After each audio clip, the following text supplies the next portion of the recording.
sa nagalagaw sa Molda kagabi na nagapauli bawhalong gid. May isa ka babae sa distrito sa Mandurriao ang ginapahayag gin hold up.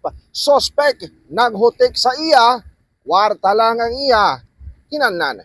Yari detalye sa aton nga balita.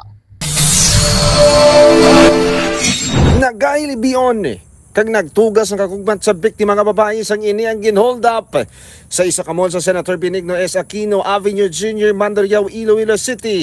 Pasado oras 7 ng gabi, Setyembre 3. Sono kay Pureso Tanan Craig Batutino ang Deputy Station Commander sa Police Station 10. Bago lang natapos plastar sa mga dala sa salakyan ng biktima nga sang may nagpalapit sa iya nga lalaki.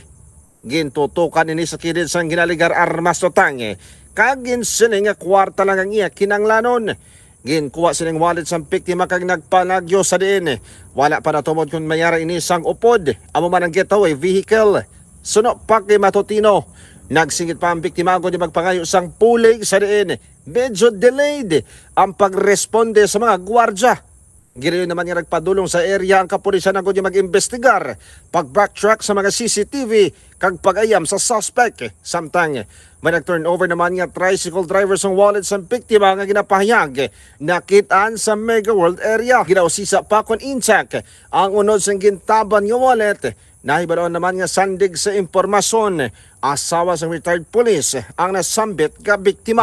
Doing pa nga ito nga follow-up investigation, gina-track na ito ang possible escape sa aton nga person of interest. Kag sa karon mga ka-K5, nagburuligay ang nagkanilayan nga mga unit no, sa otoridad agod nga mapatigayon ining hot pursuit operation sa posible nga madakpan ang ginatudlo nga suspect.